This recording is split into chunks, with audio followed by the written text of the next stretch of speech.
Okay, Assalamualaikum everyone. So today is our lecture number 3 of our freelancing course. तो हमारे जो पहले दो लेक्चर थे उनके अंदर हमने कवर किया था कि फ्रीलांसिंग क्या होती है। हमने फ्रीलांसिंग की हिस्ट्री और कंसेप्ट से रिलेटेड डिफरेंट अपनी चीज़ें जो हैं वो कवर की थी, और हमने देखा था एज फ्रीलांसर हम कौन कौन सी सर्विसेज किस किस तरह से हम डिफरेंट फ्रीलांस प्लेटफॉर्म्स के ऊपर प्रोवाइड कर सकते हैं। और मैंने आप लोगों को ये भी टास्क दिया था कि आप सब लोगों ने उन फ्रीलांस प्लेटफॉर्म्स के ऊपर, जैसे हमारे पास फाइवर है, अपवर्क है, freelancer.com है, वहाँ पर जाके आप लोगों ने अपने अकाउंट क्रिएट कर लेने। आई होप कि आप लोगों ने अपने अकाउंट क्रिएट कर लिए होंगे। जिन्होंने अभी तक अपने अकाउंट क्रिएट नहीं किया, kindly as soon as possible Fiverr के ऊपर और अपवर्क के ऊपर अपना अकाउंट लाजमी बना लें, क्योंकि आगे जाके आपको इस चीज़ का बहुत फ़ायदा होगा जब आपका अकाउंट कुछ मंथ पुराना हो जाएगा।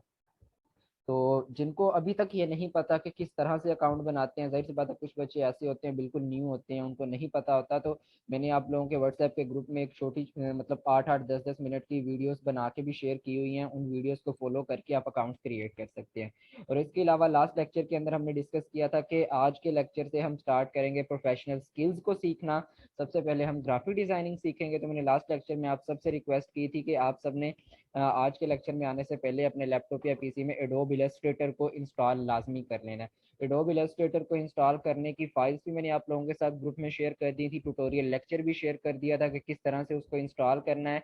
बट फर्दर अभी तक अगर किसी स्टूडेंट का इंस्टॉल नहीं हुआ तो आप लोग मुझे अभी बता सकते हैं, किसी को इंस्टॉलेशन के दौरान कोई इशू फेस आया हो, कोई मुश्किल पेश आई हो, तो आप लोग अभी मुझे बता सकते हैं, ताकि पहले हम आपका इशू सोल्व कर सकें और उसके बाद हम नेक्स्ट फर्दर मूव ऑन करें। क्योंकि ये होगा कि फिर बाद में जब मैं आप लोगों को कोर्स करवाना स्टार्ट करवा दूंगा ग्राफिक डिजाइनिंग का, तो मैंने फिर स्पीड लगानी है आप लोगों को सिखाने में। बाद में जिन स्टूडेंट्स का भी कोई इशू होगा तो मैं दोबारा फिर वापस आके उन्हें वो चीज़ें नहीं समझाऊंगा। तो टाइम टू टाइम डेली का काम अगर आप डेली करेंगे, जो चीज़ जो इशू आपको फेस आएगा आप डेली मुझसे पूछेंगे, तो होपफुली आपको वो इशू डेली बेस पे सोल्व हो जाया करेंगे। ठीक है। तो आई होप कि यहाँ पे आप सब ने एडोब इलस्ट्रेटर इंस्टॉल कर लिया होगा। अगर आप में से किसी ने अभी तक नहीं किया तो आप लोग अभी मुझे बता सकते हैं अगर किसी को कोई इशू फेस आया हो इंस्टॉलेशन के दौरान। और मैंने लास्ट लेक्चर में आप लोगों को ये भी कहा था, बल्कि मैंने ग्रुप में भी बताया था कि जब आपने लेक्चर ज्वाइन करना है ना, अभी मतलब अब जितने दिन हम ग्राफिक डिजाइनिंग करेंगे या वीडियो एडिटिंग करेंगे, आप कोशिश करेंगे अपने लैपटॉप या पीसी के ऊपर अपना सॉफ्टवेयर रेडी रखा करेंगे। लैपटॉप या पीसी से मीटिंग ज्वाइन करेंगे तो ड्यूरिंग द लेक्चर में कोई भी चीज़ जब आपको सिखाऊंगा ना, मैं किसी भी स्टूडेंट का यहाँ पे नाम लेके उसे कह सकता हूँ अब आप अपनी स्क्रीन शेयर करके मुझे ये काम करके दिखाएं अपने लैपटॉप के ऊपर। फॉर एग्जाम्पल अगर मैं आपको कोई भी ग्राफिक डिजाइनिंग की शेप बनानी सिखाऊंगा, तो मैं यहाँ से जितने स्टूडेंट मीटिंग में मौजूद होंगे किसी को भी ये कह सकता हूँ कि अब आप मुझे ये बना के दिखाएं अपनी स्क्रीन शेयर करके। तो आप लोगों ने नेक्स्ट जब भी क्लास ज्वाइन करनी है अपने लैपटॉप या पीसी से ज्वाइन करनी है और अपना सॉफ्टवेयर जो है रेडी रखना है उसके ऊपर। ठीक है। ओके, यहाँ पे GR अमरीन लतीफ़, आपने इलस्ट्रेटर इंस्टॉल कर लिया अपने लैपटॉप या पीसी के ऊपर? काइंडली मुझे बताएं ज़रा। जी जी सर, मैंने ऑलरेडी इंस्टॉल किया हुआ था अपने पीसी में। तो वो 2020 का ये बेस, वो मेरे पास ऑलरेडी था। Alright, am I audible? ठीक है। ओके मिस्टर CR, आपने इंस्टॉल कर लिया है? मिस्टर CR यहाँ पे मौजूद हैं? यस सर, पहले ही था मेरे पास। ऑलराइट, जिन लोगों के पास पहले से था जी सर, कर लिया मैंने। और जिनके पास नहीं है वो भी कर लें इंस्टॉल। मैं अगेन ये बात कह रहा हूँ, किसी का भी कोई भी इशू हो, कोई भी मसला हो, आप लोग मुझे बता सकते हैं, ताकि पहले हम आपका वो इशू सॉल्व करेंगे फिर नेक्स्ट आगे फर्दर मूव ऑन करेंगे हम। ठीक है। अच्छा, यहाँ पे कुछ चीज़ें मैं और भी बता दूं, कुछ बच्चों को ये भी इशू फेस आया होगा इंस्टॉलेशन के दौरान के लाइक उनका डिवाइस सपोर्टेड नहीं होता इलस्ट्रेटर के लिहाज से। अब जो इस तरह के सॉफ्टवेयर होते हैं ना हमारे पास ग्राफिक डिजाइनिंग के या वीडियो एडिटिंग के सॉफ्टवेयर, आपको पता है ये काफ़ी हैवी सॉफ्टवेयर होते हैं, और एक तो इनको डाउनलोड और इंस्टॉल करने में टाइम भी काफ़ी लगता है, और ये आपके डिवाइस की स्पेस भी काफ़ी ज़्यादा लेते हैं। और कुछ 64 बिट डिवाइस सपोर्टेड होते हैं, कुछ 32 बिट डिवाइस सपोर्टेड होते हैं। तो वो भी आप लोगों ने देखना होता है कि आपका डिवाइस जो है वो क्या सिस्टम स्पेसिफिकेशंस रखता है। अगर आपको इस चीज़ का आइडिया नहीं है कि मेरा डिवाइस 32 बिट है या 64 बिट है, या मेरे डिवाइस की रैम कितनी है, या मेरे लैपटॉप या कंप्यूटर का प्रोसेसर क्या है, तो आप वो भी चेक कर सकते हैं और उसके अकॉर्डिंग जो है अपना जो है सॉफ्टवेयर जो है वो इंस्टॉल करेंगे। अच्छा, यहाँ पे मैसेज बॉक्स में क्या कह रहे हैं, सर अगर PC on the spot available ना हो, तो ये मैंने लास्ट लेक्चर में आपको ये बातें बताई थी कि ऑन दी स्पॉट अगर अवेलेबल नहीं है तो आप फिलहाल लेक्चर तो लेना, बाद में जब पीसी अवेलेबल होगा आप तब प्रैक्टिस कर लीजिएगा।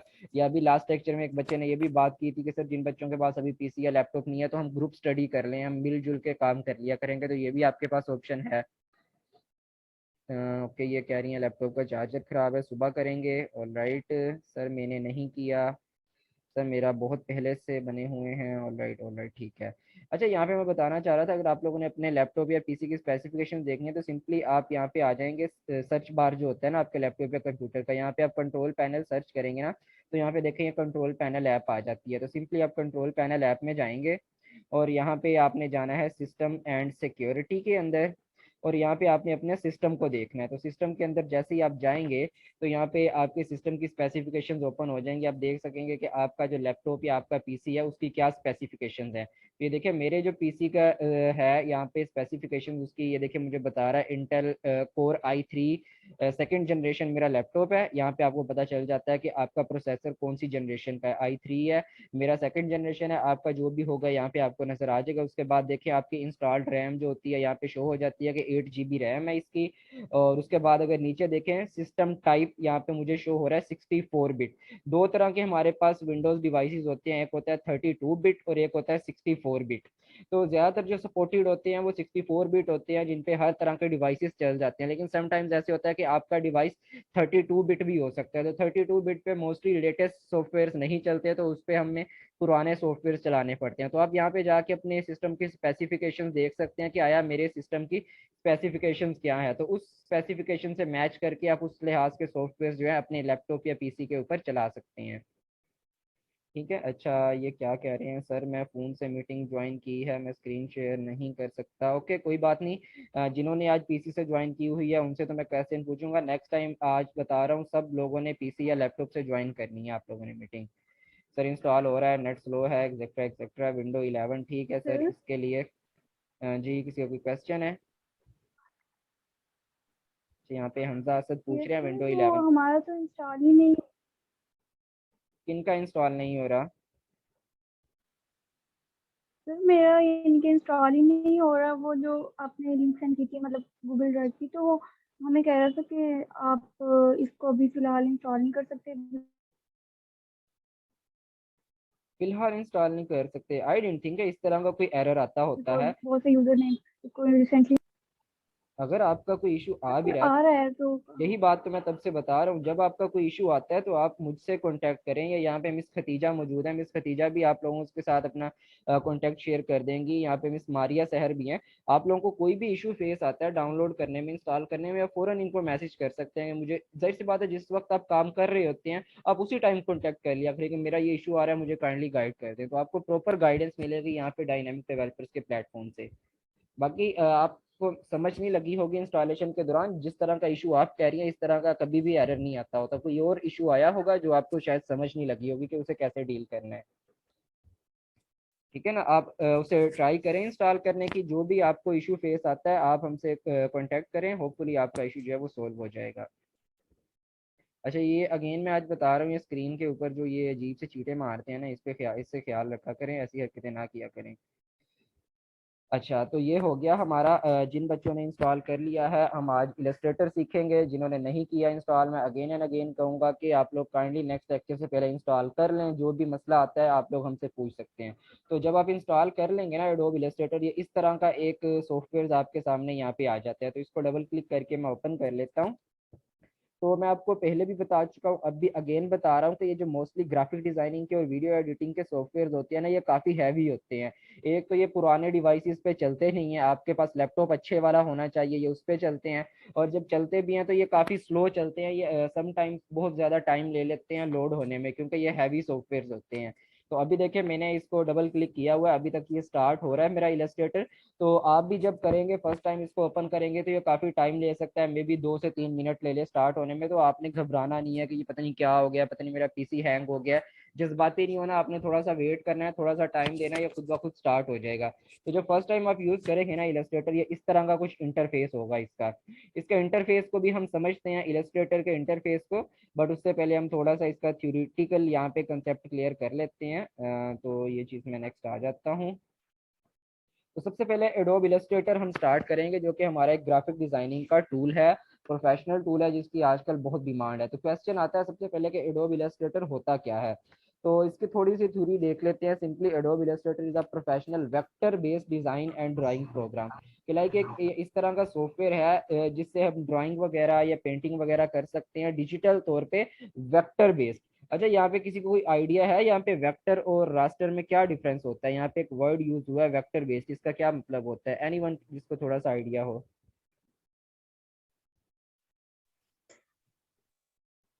किसी को नहीं पता वेक्टर बेस्ड क्या सर होती है? सर वेक्टर बेस ऐसे होता है जो इजीली एडिटेबल होता है, और सेकंड ये होता है कि अगर हम इसको जितना भी जूम आउट कर लेते हैं ना, इसमें पिक्सल फटते हैं ना कोई थोड़ा सा भी ब्लर होता है। और जो दूसरा होता है वो जिसका आपने दूसरा नेम लिया था वो फोटोशॉप का होता है, उसमें अगर हम जूम इन करते हैं तो पिक्सल फटना शुरू हो जाते हैं। बिल्कुल, आपने सेकंड बात जो बताई है बिल्कुल ठीक बताइए। हमारे पास ना जब भी हम ग्राफिक डिजाइनिंग करते हैं ना, हमारे पास दो तरह के डिजाइन होते हैं, एक होते हैं वेक्टर बेस्ड और दूसरे होते हैं रास्टर बेस्ड। वेक्टर जो होता है, जैसा कि फजल ने बताया अभी, के ये हाई क्वालिटी डिजाइन होते हैं। मतलब ये इनको हम जितना जूम कर लेना, ये अपनी क्वालिटी लूज नहीं करते। आपने देखा होगा समटाइम्स आपका कोई दोस्त या कोई फ्रेंड आपको व्हाट्सएप पे पिक्चर भेजता है, तो आप जब उस पिक्चर को थोड़ा सा जूम करते हैं ना, तो उसकी क्वालिटी लूज होने लग जाती है, वो पिक्चर ब्लर होने लग जाती है। तो वो जो पिक्चर होती है वो रास्टर होती है। लेकिन जब एक वेक्टर इमेज आती है, समटाइम्स आपने इंटरनेट पे ऐसी तस्वीरें भी देखी होंगी जिसको आप जितना मर्जी जूम कर लें, वो पिक्चर ब्लर नहीं होती, उसकी क्वालिटी लूज नहीं होती, वो हाई क्वालिटी इमेज होती है। उसको हम कहते हैं वो वेक्टर बेस्ड इमेज है। और वेक्टर जो होता है हमारा, आगे जब हम डिजाइनिंग करेंगे ना, ये एक कंसेप्ट अपने जहन में अभी बिठा ले, अभी आपको इसकी समझ नहीं लगेगी, लेकिन मैं बता देता हूँ आपको कि वेक्टर जो होता है ना, ये लाइन बेस्ड होता है, डिफरेंट लाइंस से मिलके बनता है, ठीक है ना। और जो रास्टर होता है वो पिक्सल से मिलके बनता है, छोटे छोटे डॉट से मिलके। ये कंसेप्ट अभी अपने माइंड में बिठा ले, अभी आपको इसकी समझ नहीं लगेगी, जो प्रैक्टिकली करेंगे आगे काम तब समझ लग जाएगी कि वेक्टर जो होता है वो डिफरेंट लाइंस से मिलके बनता है, और जो रास्टर होता है वो पिक्सल्स या डॉट्स डॉट्स से मिलके बनता है। क्योंकि कोई भी पिक्चर जो आपकी होती है वो डिफरेंट छोटे छोटे ना, मतलब पार्टिकल से मिलके बनती है। अगर आप में से किसी ने केमिस्ट्री या फिजिक्स पढ़ी हो, तो जितने दुनिया में हमारे मैटर्स होते हैं वो छोटे छोटे पार्टिकल से मिलके बने होते हैं। इसी तरह जो डिजाइनिंग होती है, हमारी आर्ट होती है, जो पेंटिंग्स होती हैं, उनके अंदर भी छोटे छोटे पार्टिकल्स होते हैं। जब वेक्टर बेस्ड होता है तो उनके वो पार्टिकल्स लाइंस की सूरत में होते हैं, और जब रास्टर होता है तो वो पार्टिकल्स डॉट्स की सूरत में होते हैं, ठीक है ना। ये कंसेप्ट आपका क्लियर कर रहा हूँ। उसके बाद use as part of larger design workflow, Illustrator allows us for creating creation of everything from single design element to entire composition. तो हम एक बहुत ही हाई क्वालिटी और लेटेस्ट वर्क फ्लो है हमारे पास इलस्ट्रेटर का, कि हर तरह की डिजाइनिंग जो है हम डिजिटल वे से इलस्ट्रेटर सॉफ्टवेयर को यूज करके हम बना सकते हैं। उसके बाद designer use Illustrator to create posters, symbols, logos, patterns, icons, etcetera etcetera. तो इस तरह की सारी चीजें हम जो है एडोब इलस्ट्रेटर के ऊपर जो है वो डिजाइन कर सकते हैं। उसके बाद ये हमारे पास जो है वर्क स्पेस है इलस्ट्रेटर का। अब वर्क स्पेस क्या होता है? Basically interface. आपका कोई भी सॉफ्टवेयर होता है ना, कोई भी आप सॉफ्टवेयर यूज करते हैं, उसका बेसिक इंटरफेस क्या होता है, वो सॉफ्टवेयर दिखता कैसे है, उसकी होम स्क्रीन कौन सी होती है। तो ये हमारा वर्क स्पेस है इलस्ट्रेटर का, जो आपको स्क्रीन पे शो हो रहा है। सबसे पहले टॉप पे ऊपर हमारे पास मेन्यू बार होता है, और मेन्यू बार के नीचे हमारे पास कंट्रोल पैलेट होता है। लेफ्ट साइड पे हमारे पास टूल बार होता है, नीचे हमारे पास स्टेटस बार होता है। इसी तरह राइट साइड पे हमारे पास फ्लोटिंग पैलेट होता है, और मिडल में हमारे पास सेंटर में आर्ट बोर्ड होता है। आर्ट बोर्ड क्या है? मेन हमारा पेज होता है जिसके ऊपर हम ड्राइंग करते हैं, जिसके ऊपर हम डिजाइनिंग करते हैं, वो हमारा आर्ट बोर्ड होता है। इन तमाम टूल्स को हम अभी देखेंगे लाइव जाके हमारा जो इलस्ट्रेटर है उसके ऊपर। उसके बाद यहाँ पे मैं टूल बार को समझा दूं। मेन चीज जो होती है ना हमारे इलस्ट्रेटर की, वो हमारा टूल बार होता है। उसके अंदर एक टूल बार होता है, आपको पता है टूल बॉक्स या टूल बार, उसके अंदर डिफरेंट काफी सारे टूल्स होते हैं हमारे पास, और हर टूल का अलग अलग काम होता है। और उन तमाम टूल्स के यहाँ पे देखे नेम भी लिखे हुए हैं कि कौन से टूल का क्या नेम है। इसी तरह हमारे पास डिफरेंट ऑपरेशंस परफॉर्म करने के लिए डिफरेंट शॉर्टकट कीज होती हैं। आपको पता है, अगर आप में से किसी ने पास्ट में कंप्यूटर वगैरह यूज किया हो या लैपटॉप यूज किया हो, या किसी ने कंप्यूटर का डिप्लोमा किया हो, या माइक्रोसॉफ्ट वर्ड एक्सेल वगैरह यूज किया हो किसी ने, आपको पता है डिफरेंट, जब हम कंप्यूटर के ऊपर काम कर रहे होते हैं वैसे तो माउस और कीबोर्ड से करते हैं, लेकिन हर ऑपरेशन को परफॉर्म करने के लिए हमारे पास डिफरेंट शॉर्टकट कीज होती हैं जो कि हमारा टाइम बचाती हैं कोई भी काम करने के लिए। इसी तरह जब हम इलस्ट्रेटर भी यूज करेंगे, इसमें हमारे पास डिफरेंट शॉर्टकट कीज होती हैं डिफरेंट ऑपरेशंस परफॉर्म करने के लिए। इन तमाम शॉर्टकट कीज को भी हम जुबानी याद करेंगे, क्योंकि as a professional graphic designer आपको ये सारी चीजें जुबानी आती होनी चाहिए। ठीक है, वापिस आते हैं हम अपने इलस्ट्रेटर के वर्क स्पेस की तरफ, डायरेक्ट चले जाते हैं। यहाँ पे इलस्ट्रेटर के ऊपर जो बेसिक इंटरफेस आएगा इलस्ट्रेटर का, वो आपके पास सबसे पहले ये होता है। जब आप इलस्ट्रेटर ओपन करते हैं, लेफ्ट साइड पे आपके पास दो ऑप्शन आ रहे होते हैं, एक क्रिएट न्यू का और एक ओपन का। क्रिएट न्यू का मतलब कोई नया प्रोजेक्ट आपने अभी स्टार्ट करना है तो आप नई फाइल क्रिएट कर सकते हैं। ओपन में होता है कि आपने पहले से कोई प्रोजेक्ट बनाया हुआ है, उसी प्रोजेक्ट को दोबारा से ओपन करके आप उसके अंदर फर्दर एडिटिंग करना चाहते हैं तो वो आपको ओपन करके उसमें भी एडिटिंग कर सकते हैं।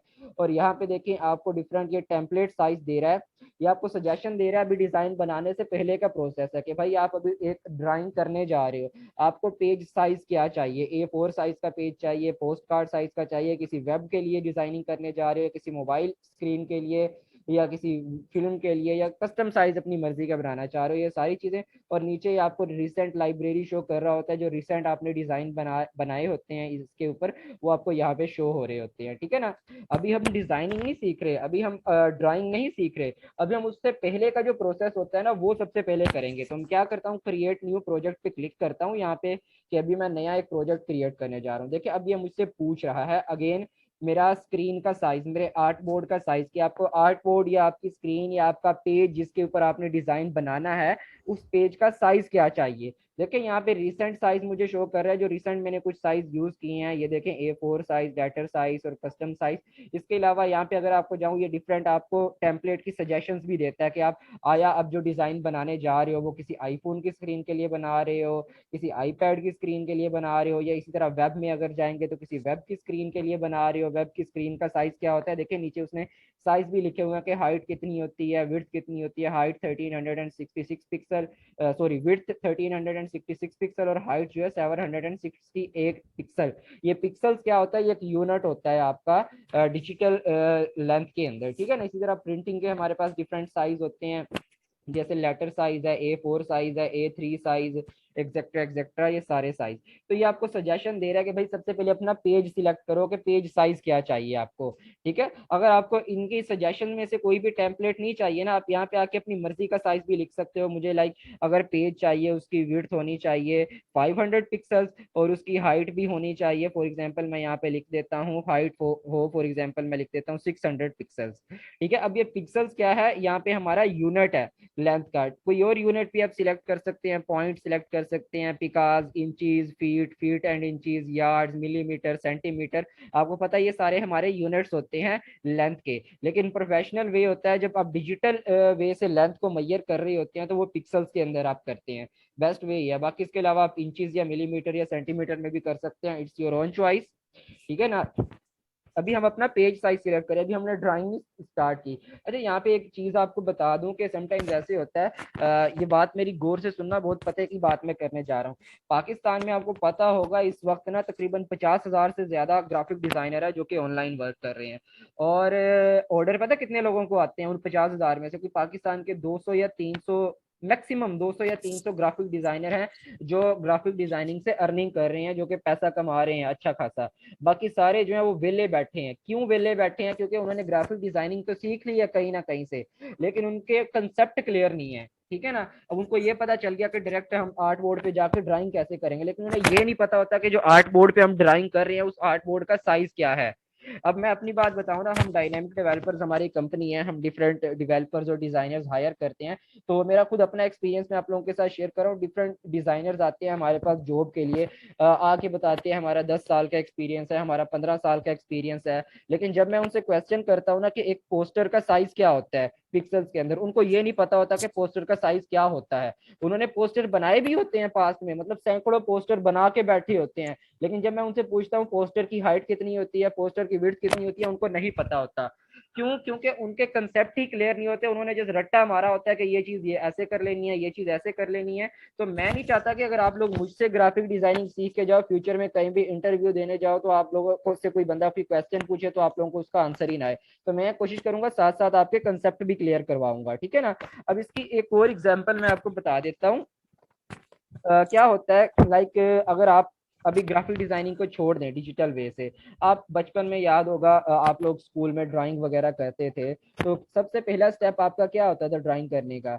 आप सबसे पहले एक ड्राइंग पेपर लेते होते थे, उसके बाद आप कलर्स लेते होते थे, उसके बाद आप माइंड में आइडिया सोचते होते थे कि मैंने ड्रॉ क्या करना है, उसके बाद आप पेपर पे ड्राइंग करते थे। ऐसा तो नहीं होता था आप डायरेक्ट ड्राइंग करना शुरू कर देते थे, ना आप पेपर लेते थे ना आप कलर्स लेते थे, डायरेक्ट तो ड्राइंग नहीं होती ना। तो सबसे पहले आपको पता होता है मैंने ड्रॉ क्या करना है, उसके लिए मुझे पेपर किस तरह का चाहिए, मुझे कलर्स कौन कौन से चाहिए, ये सारी चीजें आप पहले सिलेक्ट करते हैं। तो ग्राफिक डिजाइनिंग में भी सबसे पहले ये सारी चीजें आपने सिलेक्ट करनी है कि अब मैं जो ड्रॉ करने जाऊंगा मेरा आर्ट बोर्ड का साइज क्या होना चाहिए, ठीक है। उसके बाद आया मेरे आर्ट बोर्ड की ओरिएंटेशन जो है वो यहाँ पे पोर्ट्रेट होनी चाहिए या लैंडस्केप होनी चाहिए। अब पोर्ट्रेट और लैंडस्केप क्या होता है, इसका कंसेप्ट मैं आपको पहले बता देता हूँ। पोर्ट्रेट जो होती है ना, बेसिकली वो एक ऐसी स्क्रीन होती है जिसकी हाइट ज्यादा होती है और विड्थ कम होती है।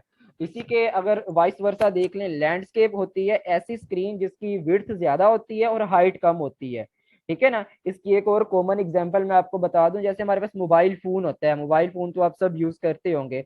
मोबाइल फोन को जब हम सीधा करके पकड़ते हैं, लाइक जैसे कॉमन हम मोबाइल फोन यूज करते हैं, तो उसकी हाइट जो होती है ज्यादा होती है और विड्थ कम होती है, ठीक है ना। तो ये हमारा पोर्ट्रेट स्क्रीन होती है मोबाइल की। लेकिन अगर समटाइम हम मोबाइल को 90 डिग्री रोटेट कर दें, मतलब टेढ़ा कर दें 90 डिग्री मोबाइल को क्लॉकवाइज या एंटी क्लॉकवाइज डायरेक्शन में, तो फिर क्या होता है हमारे मोबाइल की स्क्रीन की विड्थ ज्यादा हो जाती है और हाइट जो होती है वो कम होती है। तो वो हमारा फिर लैंडस्केप मूड हो जाता है, ठीक है ना। तो अब जो ये डिजाइन बनाने जा रहे हैं हम, मुझे आप में से कोई भी बता दे कि मैंने विड्थ रखी है इसकी 500 पिक्सल और हाइट रखी है 600 पिक्सल, तो ये डिजाइन मेरा पोर्ट्रेट होगा या लैंडस्केप होगा? कौन बताएगा मुझे यहाँ पे? लैंडस्केप होगा सर। सर पोर्ट्रेट होगा।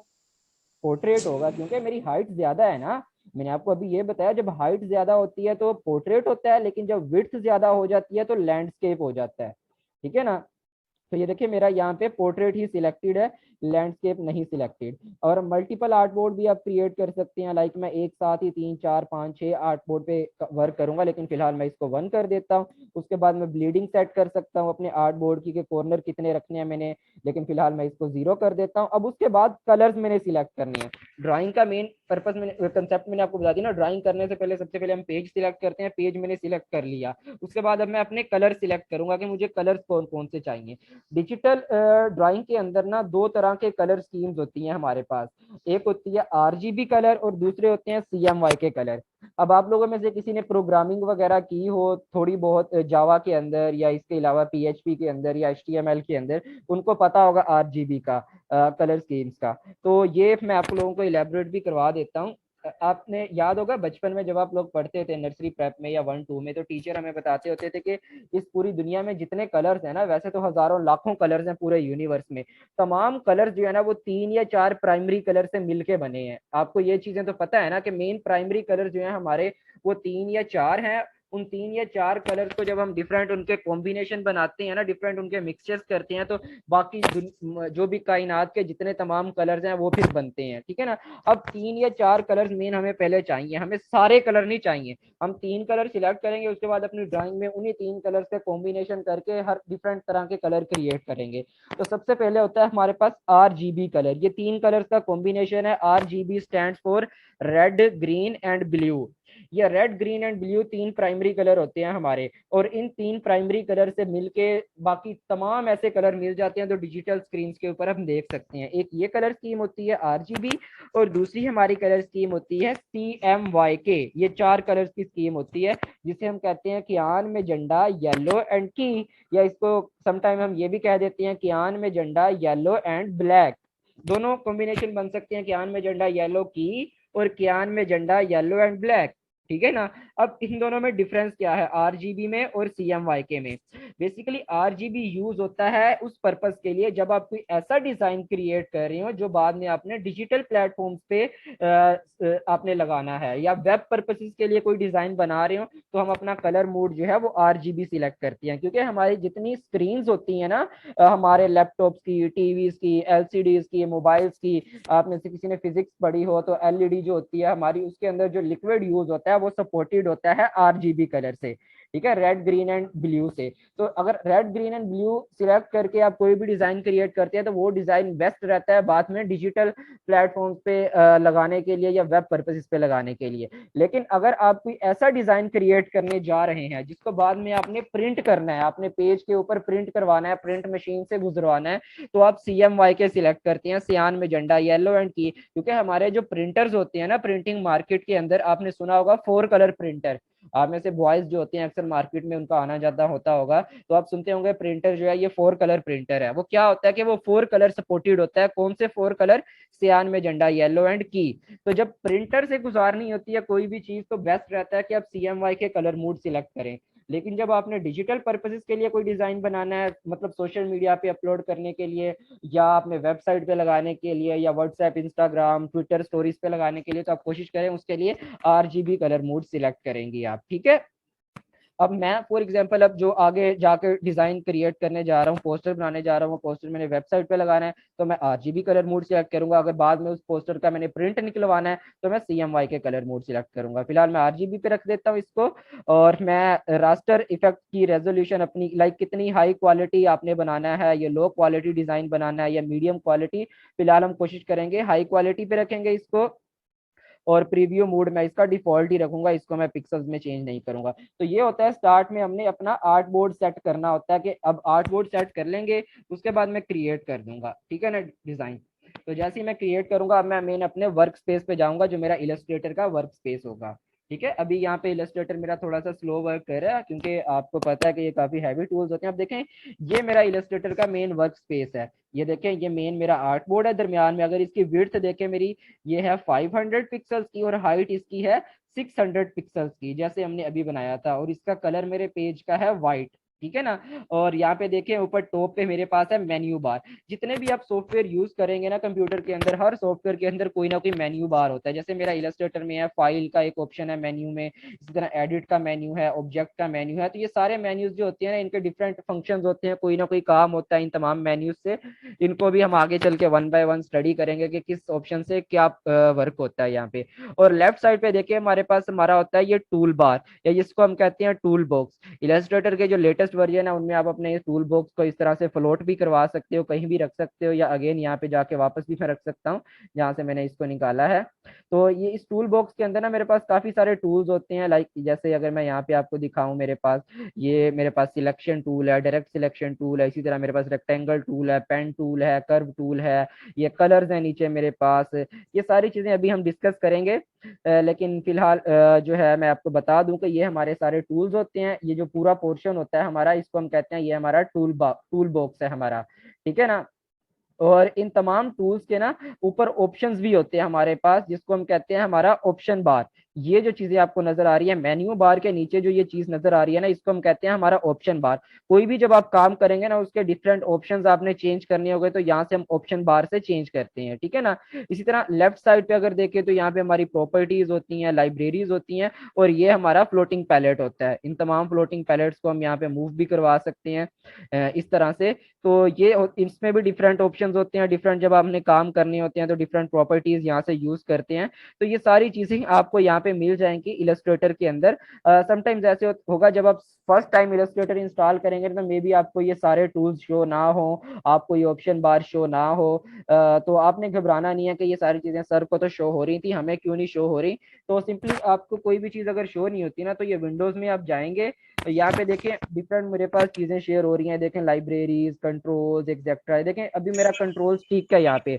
अगर मैं कंट्रोल को अनटिक कर देता हूँ तो देखिए मेरा ऑप्शन बार ऊपर से गायब हो गया है। ऑप्शन बार को मैंने वापस लाना है तो मैं अगेन यहाँ पे विंडोज में आऊंगा और यहाँ पे कंट्रोल्स में जाके इसको अगेन टिक कर दूंगा तो मेरा ऑप्शन बार वापस आ गया। इस तरह देखिए टूल बार भी है, बाकी सारी चीजें, कोई भी चीज समटाइम ऐसे हम काम कर रही होती है ना, हमसे बाय मिस्टेक इस तरह से कैंसिल हो जाती है, तो आपने घबराना नहीं होता कि ये क्या हो गया।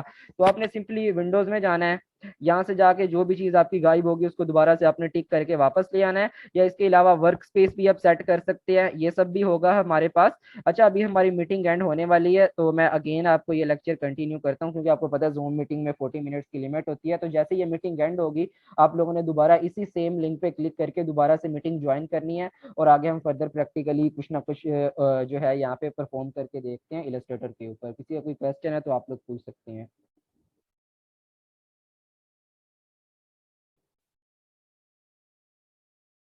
आप लोगों ने अगेन ये मीटिंग ज्वाइन करनी है सेम लिंक पे क्लिक करके।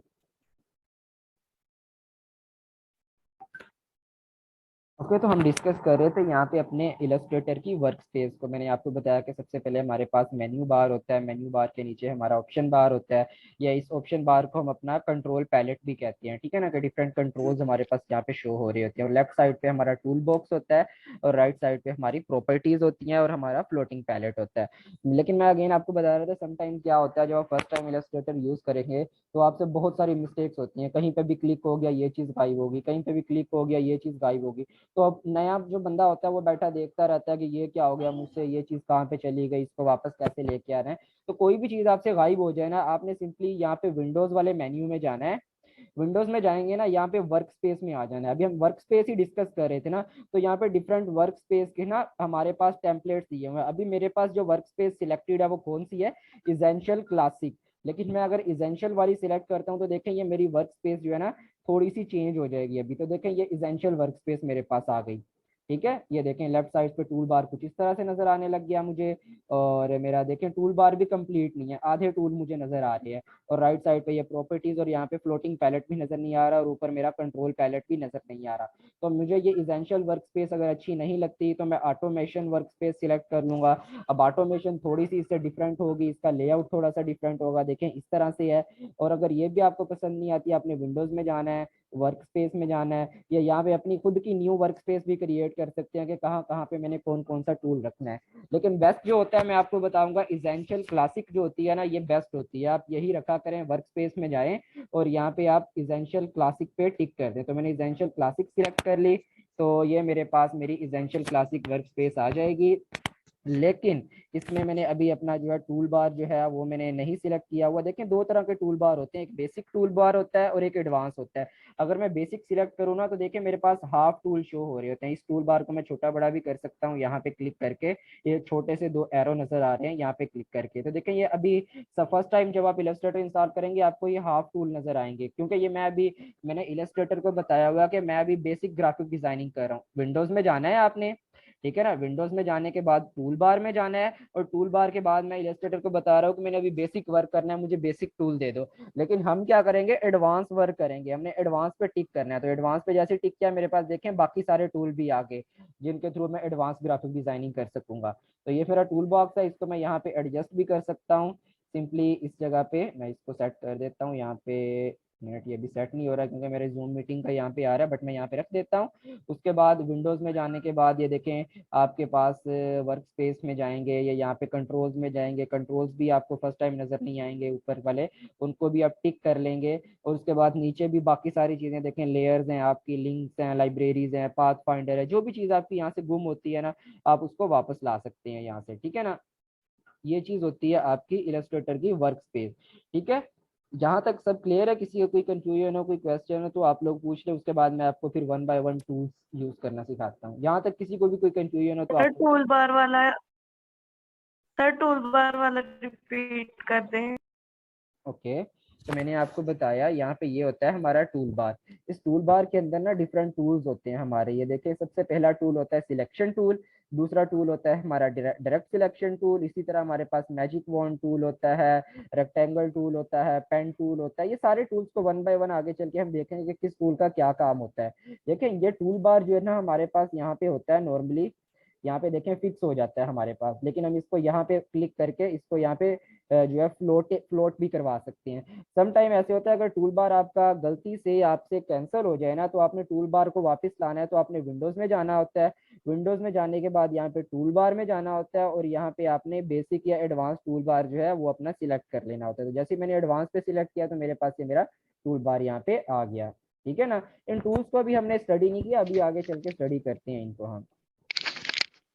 जी किसी और का कोई क्वेश्चन? किसी का सर कोई? ऑप्शन बार के बारे में थोड़ा बता दें जो पहले बताए आप। ऑलराइट, तो हमारा मेन्यू बार के नीचे ना हमारा ऑप्शन बार होता है। ठीक है ना। जितने हमारे टूल्स होते हैं ना, यहाँ पे हर टूल का कोई ना कोई ऑप्शन होता है हमारे पास। जैसे फॉर एग्जांपल ये मैं आपको एक एग्जांपल देता हूँ, मैंने रेक्टेंगल टूल लिया। अब रेक्टेंगल टूल का क्या काम होता है, आपकी स्क्रीन पे एक रेक्टेंगल को ड्रॉ करना। ये देखिए मैंने ये रेक्टेंगल ड्रॉ किया। अभी मेरे रेक्टेंगल का फिल कलर क्या है, यहाँ पे जो इसके अंदर कलर है वो व्हाइट है। बट मेरे पास यहाँ पे इसी मेरे रेक्टेंगल टूल के ऊपर ऑप्शंस आ गए हैं कि लाइक मेरा फिल कलर व्हाइट है। यहाँ पे देखिए अगर मैं ये fill colour for example blue करना चाहूँ तो देखें इसका फिल कलर मैंने ब्लू कर दिया। और इसको मैं यहाँ पे अलाइनमेंट वगैरह इसकी सेट करना चाहूँ, मैं ये भी सेट कर सकता हूँ। ये देखें लेफ्ट साइड पे जा रहा है, ये सेंटर में आ गया स्क्रीन का, ये स्क्रीन की राइट साइड पे चला गया। तो इसके डिफरेंट ऑप्शंस आ जाते हैं हमारे पास, जो भी हम कोई भी शेप बनाते हैं, कोई भी टूल यूज करते हैं उसके। और अगर सम टाइम आपसे ये गायब भी हो जाए ना, लाइक ये जो आपका ऑप्शन बार है, या इसको कंट्रोल पैलेट भी कहते हैं, इसको ऑप्शन बार भी कहते हैं, दोनों नाम है इसके। तो आपने सिंपली विंडोज में जाना होता है और यहाँ पे ये कंट्रोल्स मैंने टिक किया हुआ है, अनटिक करने से ये गायब हो जाता है और विंडोज में जाके कंट्रोल्स को टिक करने से ये वापस आ जाता है। ठीक है, ये क्लियर है आपको? Okay sir, thank you sir. Okay, किसी और का कोई क्वेश्चन? किसी का कोई क्वेश्चन नहीं है? ओके, फिर मैं क्वेश्चन करता हूँ थोड़े को। मिस्टर हमजा असद काइंडली मुझे बताएं हमारे पास RGB और CMYK में क्या डिफरेंस होता है? मिस्टर हमजा असद आप मौजूद हैं लेक्चर में? ओके मिस्टर, ये CR नोट कर लें, मिस्टर हमजा असद लेक्चर में मौजूद नहीं है, इनकी एब्सेंट लगानी है। वकास चौधरी ने हैंड रेज किया जी। Okay sir. मिस्टर वकास आप बताना चाह रहे हैं? जी, ये डिजिटल प्लेटफॉर्म के लिए होता है। ये 3 कलर से बनते हैं, रेड, ग्रीन और ब्लू से। RGB होते हैं जो। ऑलराइट, मुझे मिस्टर वकास की ये वजह जो से समझ RGB होता है ये नहीं। डिजिटल। ओके, कोई और बताना चाहे इसका आंसर? एनीवन? यस सर, मैं RGB जो होता है वो डिजिटल, जब हमने डिजिटल कोई पोस्टर या डिजिटल तरीके से किसी चीज़ को बनाना होता है तो हम RGB करते हैं, जिसको हमें प्रिंट नहीं करवाना होता। जब हम प्रिंट करवाते हैं, आप एग्जाम्पल दीजिए 4 कलर प्रिंटर की जैसे, तो हमने प्रिंट करवाना होता है तो फिर हम CMYK जो है ना उससे वो कलर फॉर्मेट रखते हैं वो प्रिंट करवाने के लिए। अदरवाइज डिजिटल पर्पज के लिए मतलब हमने किसी भी पर्पज से आपने एज अ लोगो पोस्टर बना के लगाना, जिसको प्रिंट नहीं करवाना, तो उसके लिए हम RGB का यूज़ करते हैं। तो बस साजिद आपने बिल्कुल ठीक बताया। अब मुझे यहाँ पे बताएं कोई कि RGB की फुल फॉर्म क्या होती है और CMYK की फुल फॉर्म क्या होती है? सर RGB की रेड ग्रीन ब्लू होती है और CMY की क्यान में झंडा येलो की, या क्यान में झंडा येलो और ब्लैक, इस तरह भी कह सकते हैं। ठीक है, वेरी गुड, ठीक हो गया। और मुझे अब कोई पर्सन बताए कि मेरा अगर फॉर एग्जांपल यहाँ से टूल बार गलती से मुझसे कैंसिल हो जाता है तो मैं टूल बार वापस लाना है, मैं कैसे ला सकता हूँ?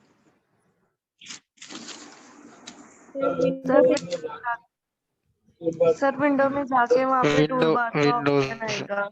विंडोज में जाएंगे हम, यहाँ पे अब क्या करेंगे हम? और टिक करेंगे जो टूल बार होगा। टूल बार पे जाके अब एडवांस टूल बार चाहिए या बेसिक चाहिए? मुझे एडवांस चाहिए तो मैं एडवांस पे क्लिक कर दूंगा तो ये सारे टूल्स मेरे पास आ जाएंगे। ठीक है, ये सारी चीजें क्लियर होगी। या मैं अपना पूरे का पूरा वर्क स्पेस जो है, सारा स्क्रीन का लेफ्ट साइड, राइट साइड, ऊपर सबको रीसेट करके चेंज करना चाहता हूँ, वो मैं कैसे करूंगा?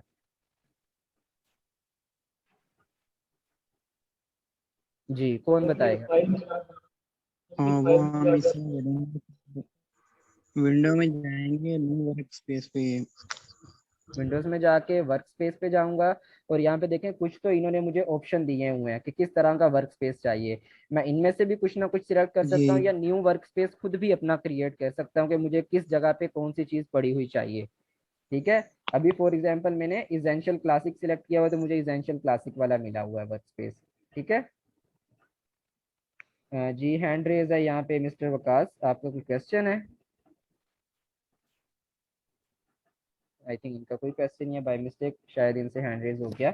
ऑलराइट, तो ये सारी चीजें आपको कवर हो गई ना कि क्या चीज हमारे पास कैसे होती है। अब हम अपना फर्स्ट टूल देखते हैं। तो सबसे पहला टूल जो होता है ना हमारे पास, ये वाला टॉप लेफ्ट पे, इसका नाम होता है सिलेक्शन टूल। ठीक है ना, सिलेक्शन टूल है और इसकी शॉर्टकट की क्या होती है हमारे पास, वी।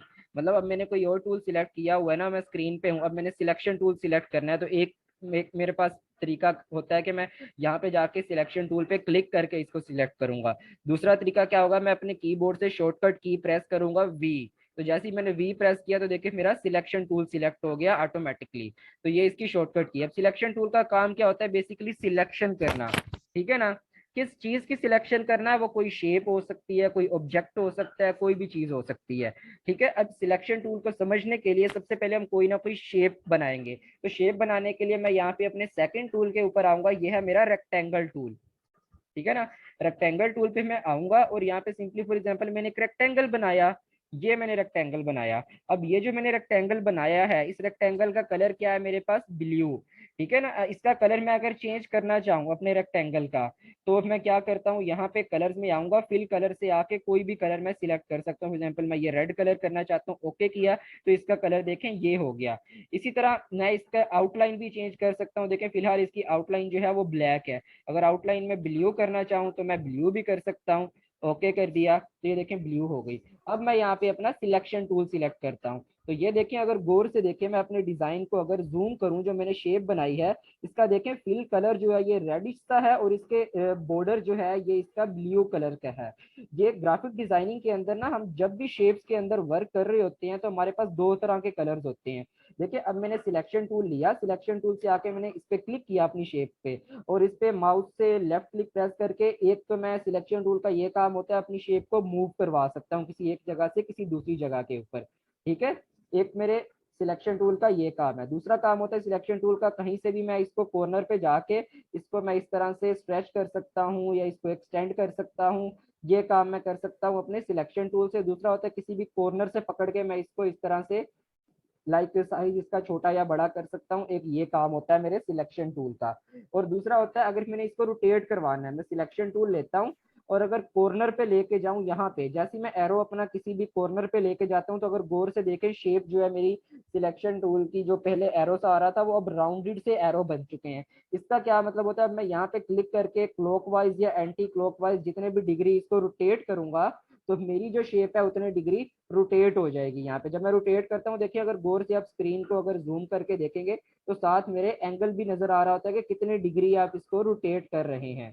ठीक है ना, ये मेरा काम होता है मेरे सिलेक्शन टूल का।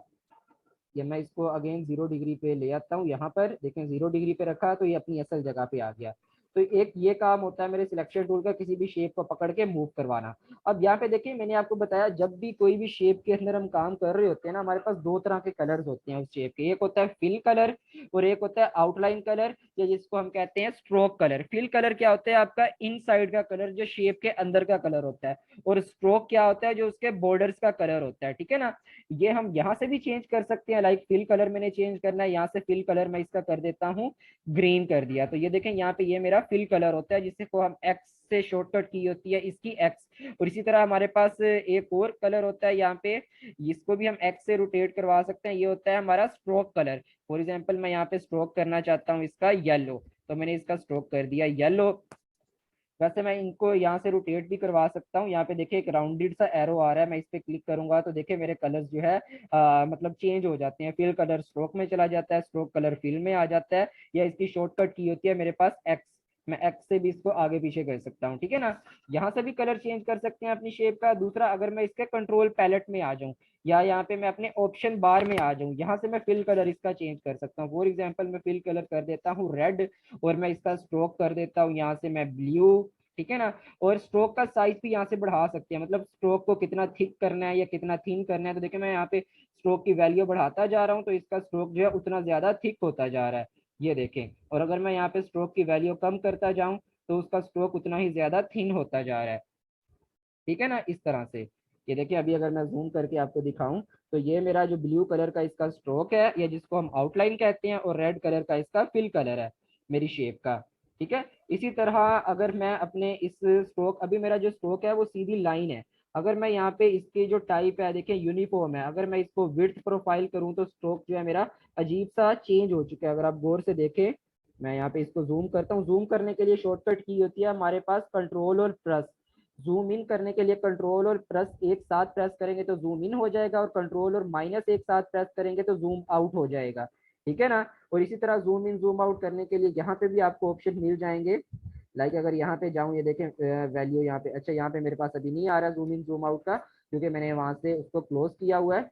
अभी मैं आपको शॉर्टकट की, अच्छा यहाँ पे ये आ गया 50% है अभी जूम, मैं इसको देखें 33% कर सकता हूँ, और यहाँ पे मैं इसको 100% भी कर सकता हूँ, कितना जूम इन जूम आउट करना है। लेकिन बेस्ट होता है आप शॉर्टकट कीज यूज करें, कंट्रोल प्लस और कंट्रोल माइनस अपने कीबोर्ड से, ठीक है। तो ये मेरी है यहाँ पे शेप, और यहाँ पे इसका हमने स्टाइल देख रहे थे, स्ट्रोक किस तरह से आएगा। फिलहाल मैं यूनिफॉर्म ही रख देता हूँ, और इसकी बेसिक्स भी देख सकते हैं कि किस तरह का मतलब डॉटेड स्ट्रोक होना चाहिए, लाइंस के साथ होना चाहिए, किस तरह से होना चाहिए, ये सारी चीजें भी हम इसकी सेट कर सकते हैं कि स्ट्रोक किस टाइप का होना चाहिए। मैं इसको बेसिक्स ही रख देता हूँ, ठीक है। बाकी चीजें आगे ओपेसिटी है, स्टाइल्स वगैरह हैं, इनको हम आगे चल के देखेंगे ओपेसिटी को। अभी फिलहाल आप शेप को समझने के हमारे पास शेप क्या होती हैं, ठीक है। अब ये मैंने एक शेप बनाई अपनी जो कि मेरा रेक्टेंगल है, और हम समझ रहे थे हमारा सिलेक्शन टूल। इस सिलेक्शन टूल के क्या काम है, एक तो शेप को पकड़ के एक जगह से दूसरी जगह पे रखना, शेप को स्ट्रेच करना, इस तरह से उसको मतलब छोटा बड़ा करना, और दूसरा होता है अगर हम जितने इसके कॉर्नर्स देखें ना, तमाम कॉर्नर्स पे मैं अगर जूम करके दिखाऊं यहाँ पे आपको, एक छोटे छोटे से ये देखें व्हाइट कलर के डॉट भी लगे हुए हैं। अब इन डॉट्स का क्या काम है, इन डॉट्स का काम ये है, अगर मैं इस डॉट पे क्लिक करके इसको इनसाइड मूव करूं तो देखिए मेरी शेप में कुछ डिफरेंस आ गया। जो पहले इसके जो मेरे पास कॉर्नर्स थे वो बिल्कुल मतलब स्ट्रेट थे, वो थोड़े से कर्व हो गए हैं अब, ठीक है ना। तो इनको पकड़ के मैं इसको इस तरह से एडजस्ट भी कर सकता हूँ। लाइक इसके कॉर्नर्स जो है मैं स्ट्रेट या कर्व भी कर सकता हूँ अपनी शेप के इन डॉट्स पे क्लिक करके। तो देखिए अभी क्या है, मैं किसी एक डॉट पे क्लिक करता हूँ तो चारों तरफ के कॉर्नर सेट हो रहे हैं, लेकिन मैं किसी एक तरफ का सेट करना चाह रहा हूँ तो मैं क्या करूंगा, किसी एक डॉट पे आके डबल क्लिक करूंगा। डबल क्लिक करने के बाद उस एक चीज को मैं इस तरह से खींचूंगा तो मतलब देखिए अब एक साइड का ही वो हुआ है, बाकी सब साइड का नहीं हुआ, ठीक है। ये चीज होती है, अगर एक ही साइड का करना है तो डबल क्लिक करके, अगर सब साइड का करना है तो वन क्लिक करेंगे तो देखिए सब साइड से वो जो है कर्व होनी स्टार्ट हो जाती है। और देखें यहाँ पे ट्रांसफॉर्म प्रॉपर्टीज भी ओपन हो गई है इसकी, कि आपने जो शेप बनाई है उसका एक्स एक्सिस कितने पिक्सल है, वाई एक्सिस कितने पिक्सल है, और उसकी कर्व कितनी चल रही है। यहाँ से आके भी आप सेट करना चाहें तो यहाँ से भी कर सकते हैं, इसको बाद में हम देखेंगे। तो एक तो इस तरह से हम अपनी शेप सेट कर सकते हैं। दूसरा होता है, अभी मैंने रेक्टेंगल टूल आपको बताया, लेकिन कुछ टूल्स हमारे पास ऐसे होते हैं यहाँ पे टूल बॉक्स में, जिन एक टूल्स के अंदर आगे मजीद फर्दर टूल्स भी होते हैं। जैसे ये रेक्टेंगल टूल को अगर आप जूम करके देखें ना स्क्रीन को, तो राइट साइड पे बॉटम पे देखें एक छोटा सा एरो लगा हुआ है। इस एरो का क्या मतलब होता है कि इस टूल के अंदर अभी फर्दर और ज्यादा टूल्स भी हैं। उन टूल्स को मैं कैसे ओपन कर सकता हूँ, एक ऑप्शन होता है वहां पे जाके माउस से मैं राइट क्लिक प्रेस कर दूं, तो देखिए जैसे राइट क्लिक प्रेस किया वो बता रहा है रेक्टेंगल टूल के अंदर ही राउंडेड रेक्टेंगल टूल है, इलिप्स टूल है, कोलिजन टूल है, स्टार टूल है। इन तमाम टूल्स को भी मैं यूज कर सकता हूँ। फॉर एग्जांपल ये राउंडेड रेक्टेंगल टूल मैंने लिया और इसको यहाँ पे मैं यहाँ पे ड्रॉ कर दिया, तो इसका कलर जो है इसका भी रेड है तो सेम सेम हो रहा है, दूसरे का मैं कलर जो है चेंज कर देता हूँ ताकि आपको पता चल जाए ये अलग शेप है, पिछली अलग शेप है। तो ये जो मेरा राउंडेड रेक्टेंगल टूल है इसके तमाम कॉर्नर्स ऑलरेडी राउंडेड हुए हुए हैं। मुझे मजीद राउंडेड करना चाहूँ तो कर सकता हूँ, लेकिन ऑलरेडी भी राउंडेड हुए हुए हैं। एक ये चीज होती है। दूसरा, अगर मैं इसके मजीद टूल्स देखना चाहूँ तो यहाँ पे आके मैं 1 या 2 सेकंड्स के लिए क्लिक करके रखता हूँ तो ये देखिए इसके मजीद फर्दर टूल्स आ जाते हैं मेरे पास। ये देखिए एक इलिप्स टूल आ गया। इलिप्स टूल का क्या काम होता है, कोई इस तरह की इलिप्स टाइप की आपने शेप बनानी है तो हमारे पास, इसका मैं कलर चेंज करता हूँ अपनी इलिप्स का ताकि आपको पता चल जाए ये अलग शेप है। ये देखें ये ग्रीन कलर में हमारे पास इलिप्स है, ये जिसको हम कहते हैं सर्कल है हमारा। इस तरह की शेप बनानी हो ये आप यहाँ से आके बना सकते हैं। या पोलीजन टूल भी होता है, आपने कोई पोलीजन बनाना है इस तरह से। पोलीजन का आपको पता है ना क्या होते हैं, आप में से अगर किसी ने मैथ या केमिस्ट्री पढ़ी हो, हमारे पास डिफरेंट पेंटागोन, हेक्सागोन, ऑक्टागोन, ये सारी चीजें होती हैं, मतलब कितने कॉर्नर आपने रखने हैं, ठीक है। रेक्टेंगल तो ये होता है जिसके 4 कॉर्नर होते हैं हमारे पास, लेकिन इसके बाद हमारे पास पेंटागोन, हेक्सागोन और ये सारी चीजें, ऑक्टागोन होते हैं, या ट्राइएंगल भी होता है जिसके 3 कॉर्नर होते हैं। वो सारी चीजें भी हम बना सकते हैं। अभी ये जो मैंने शेप यहाँ पे बनाई हुई है, मुझे काइंडली कोई बताएगा ये कौन सी शेप है? ये पेंटागोन है, ऑक्टागोन है, हेक्सागोन है, कौन सी है ये? कौन बताएगा? सर ये हेक्सागोन है। ऑलराइट, बिल्कुल इसके 6 कॉर्नर है हमारे पास, तो ये हेक्सागोन होगी। बट मैं अगर इसको पेंटागोन करना चाहूँ तो मैं कैसे कर सकता हूँ? ठीक है, अब ये चीज बताऊंगा। तो मैंने ये टूल लेना है यहाँ पे, पोलीजन टूल, ठीक है ना। अब मैं इसको ड्रॉ कर रहा हूँ, मैंने अपने माउस से ना राइट क्लिक प्रेस किया है, और सॉरी लेफ्ट क्लिक, और मैं इसको भी मूव करवा रहा हूँ। अगर आप माउस यूज कर रहे हो ना, तो आपके माउस की एक लाइक ऊपर ना एक व्हील सा होता है, उस व्हील को आप अप एंड डाउन रोटेट कर सकते हैं। तो जैसे ही आप व्हील को अप रोटेट करेंगे तो इसके कॉर्नर बढ़ते जाएंगे, और अगर आप डाउन रोटेट करेंगे तो इसके कॉर्नर कम होते जाएंगे। लेकिन अगर आप लैपटॉप यूज कर रहे हैं तो फिर क्या होता है, अभी देखिए मैंने अपने माउस के जो लेफ्ट क्लिक है उससे हाथ नहीं उठाया मैंने, मैं अपने कीबोर्ड की जो मेरी अप एंड डाउन कीज है ना, अगर मैं अप कीज प्रेस करूं तो इसके कॉर्नर बढ़ते जाएंगे, डाउन की प्रेस करूं तो इसके कॉर्नर कम होते जाएंगे। ठीक है ना। इस तरह से आप जितने कॉर्नर इसके चाहते हैं, पेंटागोन चाहते हैं, हेक्सागोन चाहते हैं, ऑक्टागोन चाहते हैं, या ट्राइएंगल चाहते हैं आप, तो आप इसको इस तरह से ड्रॉ कर सकते हैं। और सिलेक्शन टूल से फिर इसको पकड़ के मैं यहाँ पे अपनी स्क्रीन के ऊपर भी ले आऊंगा। ठीक है ना। ये क्लियर है कि किस तरह से हम इसके कॉर्नर कम या ज्यादा करते हैं? कौन बताएगा मुझे? किसी को पता है? अभी मैंने आपको बताया कि किस तरह से इसके कॉर्नर एडजस्ट करते हैं। सर कॉर्नर एडजस्ट करने के लिए कि इसको हमने ना लेफ्ट क्लिक को दबा के रखना है और कीबोर्ड से अप एंड डाउन करना है, इससे एडजस्टमेंट इनके कॉर्नर बढ़ेंगे या कम होंगे। और अगर हम लैपटॉप यूज कर रहे हैं फिर क्या करेंगे हम? लैपटॉप अगर यूज कर रहे हैं तो वही है कि एक लेफ्ट क्लिक करके रखेंगे इसके ऊपर और कीबोर्ड से अप एंड डाउन करेंगे। बिल्कुल बिल्कुल ठीक बताया आपने। तो ये देखें कीबोर्ड से मैं अप एंड डाउन की प्रेस कर रहा हूँ, इसके कॉर्नर कम ज्यादा हो रहे हैं। ठीक है। इस तरह से हम अपना जो है एक कोलिजन शेप अपनी ड्रॉ कर लेते हैं। और इसी तरह आपसे यहाँ पे हमारे पास स्टार शेप भी, अगर मैंने स्टार ड्रॉ करना है तो हम इस तरह से स्टार बना सकते हैं। ठीक है। और इस स्टार का फॉर एग्जांपल मैं कलर अब चेंज करना चाहता हूँ, मुझे कौन बताएगा इस स्टार का कलर मैं कैसे चेंज कर सकता हूँ? अभी तो ग्रीन है ना, बाकी सब शेप्स के साथ मैच हो रहा है, मैं इसका कलर कोई और करना चाहता हूँ, कैसे करूंगा? सर सिंपली कलर बॉक्स में जाएंगे, वहां जाके इसका कलर चेंज हो जाएगा। सबसे पहले तो हम सिलेक्ट करेंगे ना, इसको सिलेक्ट करने के लिए सिलेक्शन टूल लेंगे। जिस शेप के ऊपर हमने जो भी काम करना है मैं उस शेप को सिलेक्ट करूंगा यहाँ से। फिर मैं यहाँ से कलर चेंज कर सकता हूँ या यहाँ से चेंज कर सकता हूँ, जो कलर मैंने इसको देना है मैं वो कलर दे सकता हूँ। फिल कलर भी दे सकता हूँ, इसको स्ट्रोक कलर भी दे सकता हूँ, जो भी देना है, स्ट्रोक कम या ज्यादा भी कर सकता हूँ। मेन अभी हम समझ रहे हैं सिलेक्शन टूल, जिस भी शेप पे काम कर रहे हैं ना सबसे पहले उस शेप को हमने सिलेक्ट लाजमी करना है। ठीक है ना। अब फॉर एग्जाम्पल मैंने सिलेक्ट ये वाली शेप की हुई है और मैं चाह रहा हूँ मैं इसका कलर चेंज कर दूं, तो मैं यहाँ पे कलर अगर चेंज कर भी दूं, मैं चाह रहा हूँ मेरे ये ट्राइएंगल का कलर चेंज हो, और मैं यहाँ पे जाके लाइक मैं इसको कलर दे देता हूँ यहाँ से, ये कोई पर्पल सा। लेकिन मैं कह रहा हूँ ये मेरे ट्राइएंगल का कलर चेंज क्यों नहीं हो रहा? क्यों नहीं हो रहा? क्योंकि मैंने शेप तो ये वाली सिलेक्ट की हुई है। तो जिस शेप को सिलेक्ट करूंगा बाद में उसी के ऊपर मैंने वर्क करना है। ठीक है ना। इस तरह से तो ये मैंने डिफरेंट शेप्स बनाई हैं यहाँ पे। ठीक है ना। ये स्टार बना के देखा हमने, रेक्टेंगल बनाया, राउंडेड रेक्टेंगल बनाया, इलिप्स बनाए हमने, सर्कल बनाया। ये सब शेप देखे एक दूसरे के आगे पीछे आ गई हैं। ठीक है। अब एक और चीज हम यहाँ पे हम देखते हैं, वो चीज क्या है हमारे पास। अब देखिए ये इसका मैं कलर चेंज कर दूं, इसका भी इसको सिलेक्ट करके मैं इसका कलर ये कर देता हूँ। और ये जो है मेरी शेप, इसका भी कलर मैं चेंज कर देता हूँ ताकि सब शेप्स का अलग अलग कलर हो जाए, आपको पता चल जाए ये तमाम अलग अलग शेप्स हैं। ठीक है। अब मेरी सबसे आगे कौन सी शेप है? यहाँ पे मैंने तकरीबन 6-7 शेप्स बनाई हुई हैं, सबसे फ्रंट पे मेरी कौन सी शेप है यहाँ पे? कौन बताएगा मुझे? सर स्टार शेप है आपके स्टार फ्रंट पे। शेप है सबसे आगे। ठीक है ना। स्टार का अगर मैं यहाँ से साइज भी बड़ा कर लूँ कुछ, ये देखें तो ये सबसे आगे मेरे पास स्टार है। मैं स्टार को अगर पीछे भेजना चाहता हूँ और पीछे वाली किसी शेप को मैं आगे लाना चाहता हूँ, तो ये भी काम हमारा सिलेक्शन टूल से होता है। ठीक है। सिलेक्शन टूल से मैंने स्टार को सिलेक्ट किया और इस पे मैं राइट क्लिक प्रेस करूंगा। राइट क्लिक प्रेस करने के बाद मेरे पास देखें यहाँ पे काफी सारे ऑप्शन आ जाएंगे, लेकिन अभी मैंने सेंड टू बैक। हाँ, अब मैं अरेंज पे जाऊंगा। अरेंज पे जाने के बाद ना मेरे पास 4 ऑप्शन आते हैं, एक ब्रिंग टू फ्रंट, एक ब्रिंग फॉरवर्ड, सेंड बैकवर्ड या send to back. Send backward का क्या काम होता है, एक स्टेप पीछे करना इसको, लेकिन सेंड टू बैक का क्या होता है कि सबसे पीछे कर देना। अगर मैं सेंड बैकवर्ड करूंगा तो ये क्या होगा, ये एक स्टेप पीछे जाएगा, मतलब एक शेप से पीछे जाएगा, ठीक है ना। और अगर मैं इसको स्टार को सिलेक्ट करके यहाँ पे अरेंज पे जाऊंगा और अरेंज पे जाने के बाद सेंड टू बैक कर दूंगा तो स्टार सबसे पीछे चला जाएगा, ठीक है ना। इसी तरह ये देखे, ये मेरी जो शेप है, जो रेक्टेंगल है, ये 3-4 शेप्स के पीछे है, इसको मैंने सबसे फ्रंट पे लाना है, तो मैं अब क्या करूंगा, मुझे कौन बताएगा।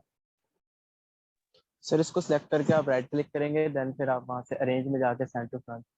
ब्रिंग टू फ्रंट कर लूंगा मैं, इसको सबसे आगे लाना है, ठीक है। अगर एक स्टेप आगे लाना है तो ब्रिंग फॉरवर्ड, अगर सबसे आगे लाना है तो ब्रिंग टू फ्रंट। तो ये सबसे आगे आ गई ये शेप। इसी तरह हम डिफरेंट शेप्स को एक दूसरे के आगे पीछे भी कर सकते हैं, ठीक है ना। आई होप कि ये कंसेप्ट आपको क्लियर हो चुका होगा। अब एक और चीज बताता चलूं कि जब भी हम किसी शेप को यहाँ से कॉर्नर से पकड़ के इसका साइज छोटा बड़ा कर रहे होते हैं ना, तो देखें ये डायरेक्टली प्रोपोर्शनल इसका साइज छोटा बड़ा नहीं हो रहा। मतलब अब देखें, मैं इस तरह से भी कर सकता हूँ, इस तरह से भी कर सकता हूँ, मतलब ये मेरा, जिसे हम कहते हैं ना स्क्वायर, इक्वली, मतलब जिसकी विड्थ भी इक्वल हो, हाइट भी इक्वल हो, वो हमारा स्क्वायर होता है, जैसे ये नजर आ रहा है। तो अगर मैंने ये करना हो तो मेरे पास कीबोर्ड से ना मैं शिफ्ट प्रेस करूंगा, शिफ्ट प्रेस करके अब जब मैं इसका साइज छोटा बड़ा करूंगा तो देखें, मैं बेशक अपना माउस जितना किसी और जगह पे भी लेके जा रहा हूँ, लेकिन इसका साइज इक्वलाइज छोटा या बड़ा होगा, प्रोपोर्शनल वे में छोटा बड़ा होगा। मतलब एक, ये अपनी जो स्क्वायर वाली डायमेंशन है वो बरकरार रखेगा, ठीक है ना, अगर कीबोर्ड से शिफ्ट प्रेस करके इसका साइज छोटा बड़ा करूंगा तो। लेकिन अगर शिफ्ट प्रेस किए बगैर इसको ऐसे करूंगा तो ये अपनी जो प्रोपोर्शन है, साइज है, वो चेंज भी कर सकता है इस तरह से, ठीक है ना। तो शिफ्ट जब प्रेस करेंगे आप, तो ये अपना साइज जो है वो इक्वलाइज रखेगा छोटा बड़ा करते दौरान, ठीक है ना। ये चीज आपने ध्यान रखना है। और समटाइम्स होता है जब हम कर रहे होते हैं ना इस पे वर्क, हमारे पास ऑटो गाइड्स भी ओपन हुए होते हैं। अब इसका कलर पिंक सा है, मैं इसका कलर कुछ और चेंज करके आपको दिखाता हूँ। मैं इसका कलर येलो कर देता हूँ, ठीक है। अब अगर मैं इसका देखें साइज छोटा बड़ा करूँ ना, यहाँ पे मेरे पास देखें ये पिंक से कलर के लाइंस आ जाती हैं सामने। ये क्या होते हैं, हमारे स्मार्ट गाइड्स होते हैं, जो कि हमें बता रहे होते हैं कि आपकी शेप की जो लेंथ और विड्थ है ये प्रोपोर्शनल है एक दूसरे के, ठीक है ना। या ऑटो गाइड्स का एक काम ये भी होता है, किसी भी जगह पे मैं पॉइंट लेके जाता हूँ ना, तो ये मुझे बता देता है ये मेरा पाथ है, ये मेरा एंकर पॉइंट है, ये एग्जैक्ट है। देखिए साथ साथ ऑटो गाइड्स आ जाती हैं, जिसको हम कहते हैं स्मार्ट गाइड्स है हमारी ये। या देखिए अगर मैं ये सर्कल भी देखूँ ना, जो मेरे पास इलिप्स है, इलिप्स को भी मैं अगर छोटा बड़ा यहाँ पे करके देखूं तो देखें ये पिंक कलर की लाइंस आ जाती हैं मिडल में।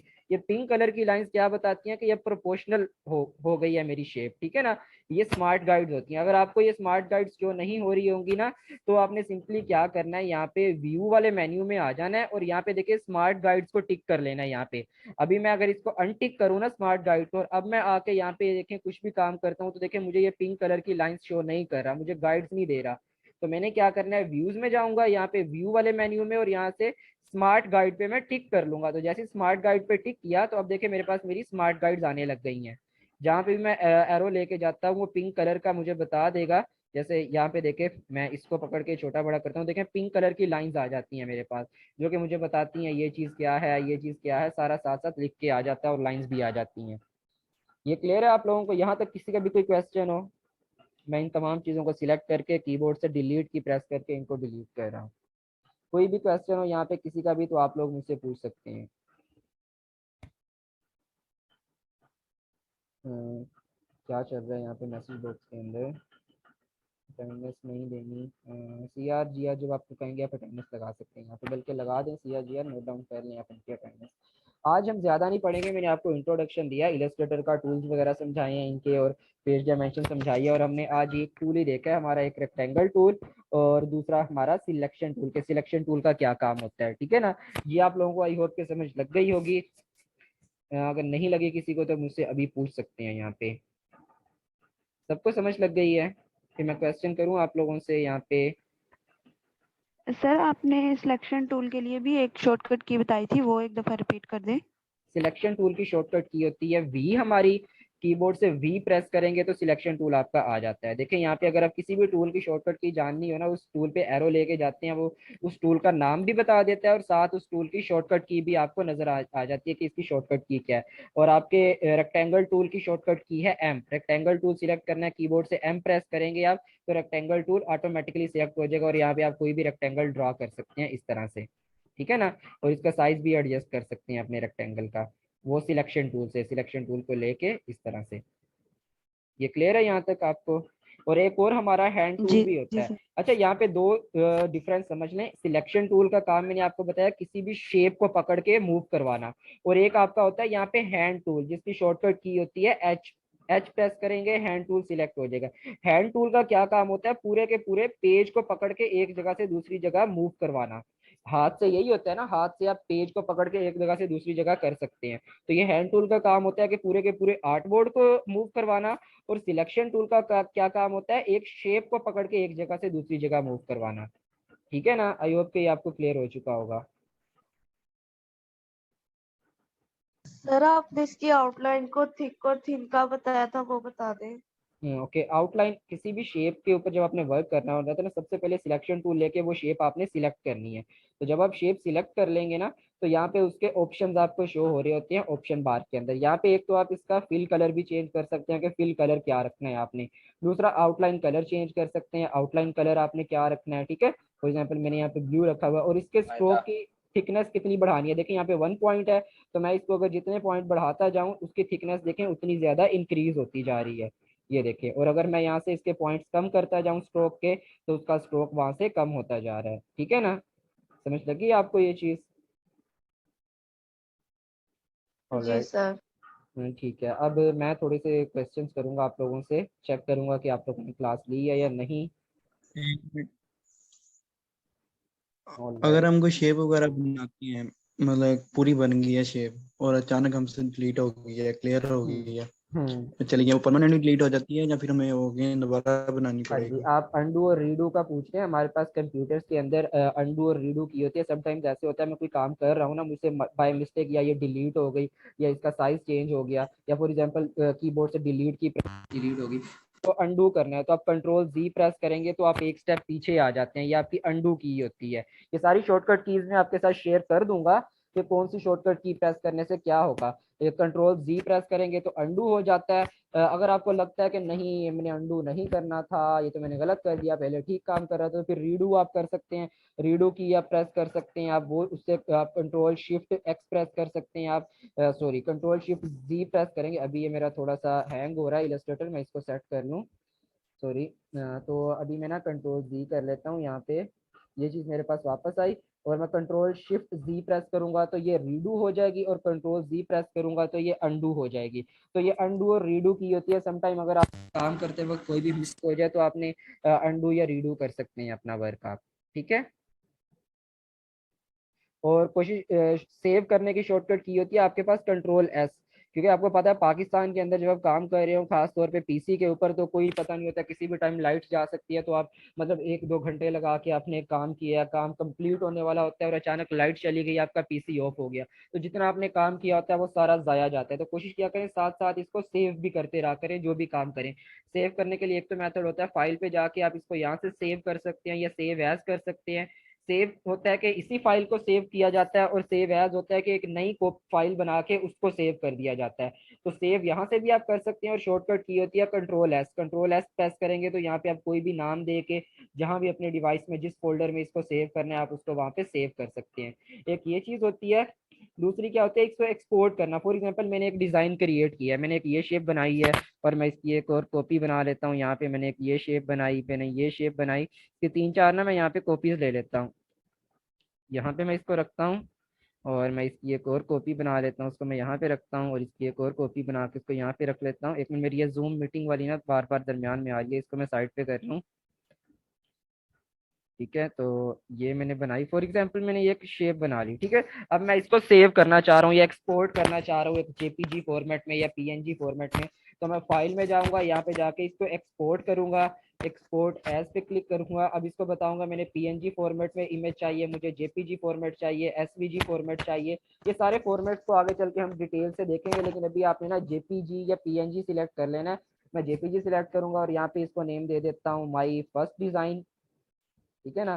तो माई फर्स्ट डिजाइन, मैंने इसको नाम दे दिया कि मैंने ये डिजाइन बनाया आज, और इसको मैं अपने डाउनलोड्स वाले फोल्डर में इसको मैं जेपीजी फाइल में सेव एक्सपोर्ट कर लेता हूँ। तो ये मुझसे अगेन पूछ रहा है आरजीबी में अपने एक्सपोर्ट करना है या सीएमवाईके में करना है, तो मैं आरजीबी में कर देता हूँ। क्वालिटी आपने मीडियम रखनी है, हाई रखनी है, तो मैं मीडियम करके इसको ओके कर देता हूँ। तो अब मैं अगर यहाँ पे अपने डाउनलोड्स वाले फोल्डर में जाता हूँ, यहाँ पे मैं आपको दिखाता हूँ, तो ये जो मैंने अभी एक डिज़ाइन बनाया तो देखें ये उसकी इमेज मेरे पास आ गई है, जो कि अभी मैंने आपके सामने एक डिज़ाइन, एक गंदा सा डिज़ाइन बनाया, अभी समझाने के लिए किया, आगे चल के अच्छे अच्छे डिज़ाइन भी बनाएंगे, लेकिन अभी जस्ट मैं आपको टूल्स समझा रहा हूँ कि हमारे टूल्स जो होते हैं उनको हम किस तरह से यूज़ करते हैं। ये क्लियर हो चुका होगा आई होप आप लोगों को। आज मैंने आपको बेसिक चीज़ें बताई हैं, कोई एडवांस चीज़ मैंने आपको नहीं बताई। कल हम एडवांस भी देखों को, आज मैं एक टास्क भी दूंगा। जिन लोगों को ये टूल समझ आ गया ना, हमारा रेक्टेंगल टूल और सिलेक्शन टूल, इससे रिलेटेड आज मैं आप लोगों को एक असाइनमेंट भी दूंगा, जो कल के नेक्स्ट लेक्चर से पहले आप लोगों को वो असाइनमेंट सबमिट करवानी होगी। बिल्कुल सिंपल सी असाइनमेंट होगी, इजी सी होगी। अगर आप लोगों को ये रेक्टेंगल टूल समझ आ गया तो आप 10 मिनट में वो असाइनमेंट बना लेंगे। ठीक है, तो ये मैं आप लोगों से आज आप लोगों के ग्रुप में शेयर कर दूंगा असाइनमेंट। ठीक है, किसी का कोई क्वेश्चन यहाँ तक तो आप पूछ लें, अदरवाइज हम लेक्चर एंड करते हैं। फिर किसी का कोई क्वेश्चन नहीं है यहाँ पे? ओके, यहाँ पे फिर मुझे आप सर अगर जी पूछें पूछें आप। सर अगर बाय मिस्टेक हमसे आर्ट बोर्ड ही डिलीट हो जाता है, नहीं सर अगर कोई और चीज तो वो डिलीट हो जाए, कंट्रोल जी से वापस आ जाएगी, लेकिन अगर आर्ट बोर्ड डिलीट हो जाए तो वो वापस आर्ट आता बोर्ड है? आप कैसे डिलीट करेंगे मुझे बताएं? आर्ट बोर्ड तो आप डिलीट कर ही नहीं सकते यहाँ से। आर्ट बोर्ड कहाँ जाएगा देखिए आपका? अभी देखिए मेरी बात, एक जो है इस पे आप वर्क करें, ठीक है, आप कंट्रोल एन से मतलब न्यू में आप एक और चला रहे हैं, अच्छा, तो आप बाय नए, मिस्टेक सही सही, आप मुझे शिफ्ट के आपकी बात दौरान आप समझ आ गई है। क्रॉस कर दिया। आप नई विंडो की बात करें, देखिए यहाँ पे मैंने एक विंडो क्रिएट की हुई है, कंट्रोल एन से या फाइल पे जाके मैं न्यू फाइल क्रिएट करके नया आर्ट बोर्ड ले आता हूँ यहाँ पे, ठीक है ना। आप कहना चाह रहे हैं अगर फॉर एग्जाम्पल यहाँ से ये मुझसे डिलीट हो जाता है, ये जाएगा ही नहीं। जब अगर यहाँ पे आप क्लिक करने लगेंगे, ये आपसे पूछेगा क्या आप बिल्कुल इसको कैंसिल करना चाहते हैं या नहीं करना चाहते, ठीक है ना। तो आपके पास सबसे पहले तो ये वार्निंग मैसेज आता है। अगर आप यस कर भी देंगे इसको, ठीक है ना, कि हाँ भाई कंफर्म है मुझे कर दो, पहले वो पूछेगा इसको सेव करो फिर डिलीट करो। अगर आप कहते हैं नहीं सेव नहीं करना तो नो करेंगे आप इसको। तो यहाँ पे मैंने आपको बताया था, जब यहाँ पे होता है ना रिसेंट, जो भी आपने वर्क किया होता है आपको यहाँ पे रिसेंट लाइब्रेरी में शो हो रहा होता है। तो अब यहाँ पे मैं इसको अगेन डबल क्लिक करके इसको मैं अगेन ओपन कर लूंगा यहाँ से अपने इसी आर्ट बोर्ड को। रिसेंट जो मैंने वर्क किया होता है वो मुझे यहाँ पे शो हो रहा होता है। ठीक है, आई थिंक आपको सर ये तो आपने सर ये आपने सेव किया हुआ था, आई थिंक शायद इसलिए शो हो रहा है, जो सेव ना किया हो, जो उससे पहले हमसे सेव बाय ना किया, मिस्टेक वही नो तो पे मैं बता रहा हूँ। अगर सेव नहीं करेंगे ना तो जब कैंसिल करते हैं तो आपको ऑप्शन देता है कि आपसे बाय मिस्टेक कैंसिल पे क्लिक हो गया, कि आप सच में इसको कैंसिल करना चाहते हैं, तो आपके पास ऑप्शन वार्निंग मैसेज एक आता होता है। ठीक है, डायरेक्टली कभी भी ऐसे नहीं होता आपसे। आपको एक शेप बाय मिस्टेक आपसे हो जाती है, पूरे का पूरा आर्ट बोर्ड बाय मिस्टेक नहीं होगा। अगर बाय मिस्टेक यहाँ पे क्लिक हो भी जाता है तो देखिए वो आपसे वार्निंग मैसेज देता है कि पहले इसको सेव कर ले फिर इसको कैंसिल करें। ठीक है, अच्छा ये चीज़ हो गई है। अब मैं आप लोगों से क्वेश्चंस करने लगा था बट टाइम थोड़ा रह गया मुझे। बस आप यहाँ पे कौन कौन मौजूद हैं? मुझे सबा इरम काइंडली आप बताएं, अगर मैंने यहाँ पे अपनी कोई भी शेप जिस पे मैं काम कर रहा हूँ उसकी मैंने स्मार्ट गाइड्स ओपन करनी है, स्मार्ट गाइड मेरी ओपन नहीं है, तो मैं कैसे ओपन कर सकता हूँ smart guides? Sir simply view में जाएंगे, व्यू में जाके स्मार्ट गाइड को क्लिक करेंगे तो हमारे पास स्मार्ट गाइड शो हो जाएगी। वेरी गुड, आपने बिल्कुल ठीक बताया। ओके, अब मुझे कोई और बता दे कि स्ट्रोक वगैरह मैंने अपनी शेप के कम या ज़्यादा करनी है, थिक करना है या थिन करना है, मैं स्ट्रोक कैसे चेंज कर सकता हूँ? कौन बताएगा मुझे? बल्कि यहाँ से मुझे सलमा अता आप बताएं, स्ट्रोक हम कैसे कम या ज़्यादा कर सकते हैं? आई थिंक ये यहाँ पे लेक्चर में मौजूद नहीं है। जीआर ये इनका नोट कर लें। मिस्टर अब्बास सर बट मैं हूँ सर हूँ मैं। ओके ओके, चलें बताएं। मैंने अच्छा समटाइम्स ऐसे होता है, मुझे पता है कि हमें कुछ चीज़ों की समझ नहीं लगती, तो जब मैं क्वेश्चन किया करूँ ना, अगर आपको नहीं भी आता है ना उसका जवाब, तो आप माइक ओपन करके बता दिया करेंगे सर हमें इसकी समझ नहीं लगी, एक बार अगेन रिपीट करवा दे, बजाय इसके कि आप चुपचाप बैठे रहें कि मुझे तो जवाब नहीं आता, मैं बताता ही नहीं हूँ कुछ या बताती हूँ। तो आप एटलीस्ट इतना बोल दिया करें, सर हमें नहीं समझ लगी, एक बार अगेन बता दे, तो मैं आपको अगेन बता दिया करूँगा। ठीक है, आप सर बताएं। मुझे नहीं आई समझ में। ठीक है, तो सलमा आता को समझ नहीं आई तो किसी और से यहाँ पे पूछते हैं। बुशरा मकसूद यहाँ पे मौजूद है, आपको समझ लगी है किस तरह से हम स्ट्रोक कम या ज्यादा करते हैं? काइंडली बताएं जरा। बुशरा मकसूद आप मौजूद हैं लेक्चर में? जी सर। आपको पता है स्ट्रोक कम या ज्यादा कैसे करते हैं हम अपनी शेप का? फॉर एग्जांपल ये मैंने एक शेप बनाई है, मैं इसका स्ट्रोक कलर जो है रखना चाहता हूँ और उसको थिकनेस देना चाहता हूँ, मैं कैसे करूँगा? सर जो डॉट्स बने हुए हैं इसको हम क्लिक करेंगे। कौन से डॉट्स? ये डॉट्स तो हम सर इसके जो कर्व करने के लिए इसको यूज करते हैं ना, लाइक यहाँ पे कर्व करने के लिए। मैं इसको अगर ये जो इसके कॉर्नर्स हैं, कॉर्नर्स नहीं सॉरी, इसके बॉर्डर्स हैं, बॉर्डर को कलर देना चाहता हूँ और बॉर्डर्स का साइज छोटा या बड़ा करना चाहता हूँ, मैं कैसे करूँगा? ओके, आई थिंक बुशरा को इसका आइडिया नहीं है, तो मुझे यहाँ पे मिस्टर तो दानियाल, अप और ओके मिस्टर दानियाल आप बताएं, दानियाल अवैस, कि कैसे करेंगे हम?